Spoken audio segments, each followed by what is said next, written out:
Então, gente, eu acho que a gente também já pode, assim, ter um resuminho aqui do que a gente já conversou até aqui, né? Primeiro, estudar para ter recursos para substituir os recursos que eu não quero usar, né? Segundo, empoderar com cautela a mais velha, né? Reparar também com ela, né, as questões de por que eu faço diferente agora com o mais novo, né? Pode ser interessante. Criar uma mesa da paz junto com eles, né, de uma forma que eles tenham ali um recurso para quando o negócio não tá legal, né, se entenderem. De preferência, tentem não participar disso, desde que eles se resolvam. Se necessário, explique para eles que eles podem chamar vocês, se eles precisarem, sabe? Porque às vezes eles conseguem se entender.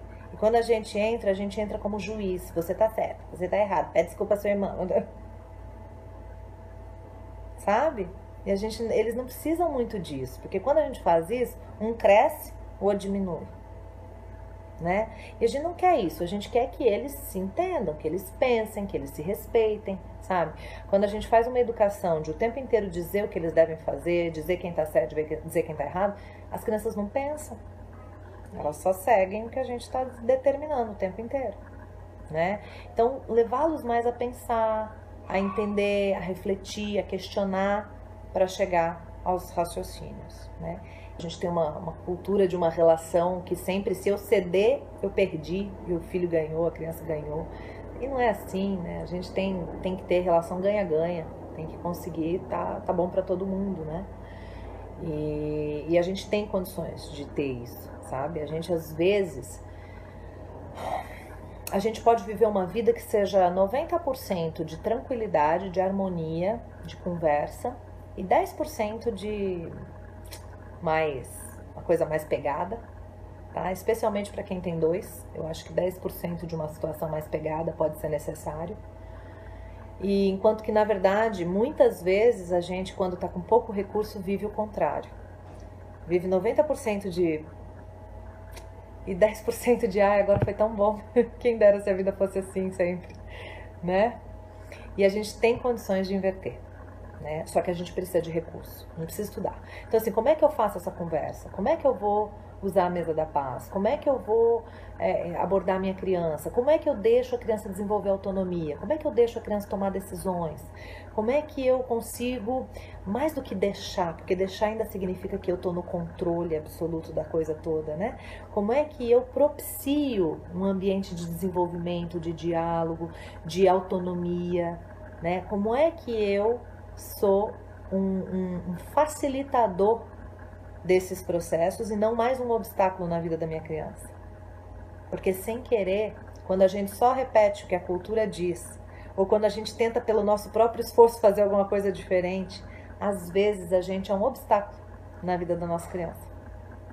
Óbvio que sem querer, óbvio, ninguém faria isso em sã consciência por querer, né? Mas infelizmente às vezes a gente é, né? Então, realmente fazer o que vocês estão fazendo, né? Buscar a informação, porque é através dela que a gente vai conseguindo os recursos novos para conseguir seguir como a gente quer seguir. E tudo que dá certo nas nossas crianças é mérito nosso. Tudo que dá errado a gente tem parte também.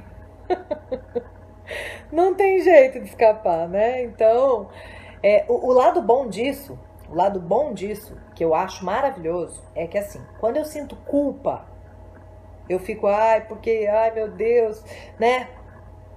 E não ajuda em nada. Quando eu pego o lado bom disso, que está nas minhas mãos, ou seja, não é minha culpa, mas é minha responsabilidade.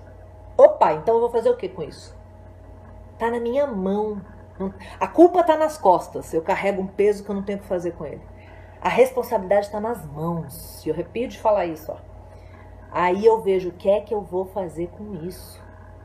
Sabe? Então encare a possibilidade de você ter alguma relação com isso de alguma forma como tua responsabilidade. Olha, é algo que está nas minhas mãos. O que é que eu vou fazer com isso? Sabe? Nesse sentido. Porque inclusive a gente não tem culpa de ter a história que tem. A gente não escolheu a nossa história. A gente, a partir de um certo ponto, começa a escrever, sim, mais autonomamente, é fato. Mas tem uma parte da nossa história que a gente não escolheu, né? Uma boa parte dela. E agora a gente tem que ver o que vai fazer com isso. E graças a Deus a gente tem recursos para fazer bastante coisa boa, né? Para fazer o melhor e para conseguir resultados incríveis. E a gente é mestre em dar mais do que recebeu depois que vira pai e mãe. A gente sempre consegue. Os nossos pais deram mais do que receberam para nós. Para olhar a história deles, pensa no que a gente recebeu. Desde a questão financeira, geralmente, né? Até as questões emocionais. Às vezes as coisas foram muito difíceis, eles conseguiram ser um pouco menos difíceis. E sem internet, sem informação, né?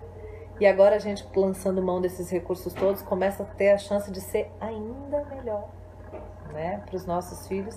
E quem sabe criar uma geração que vai ser ainda melhor. Imagina que maravilha, né? É essa a minha fé.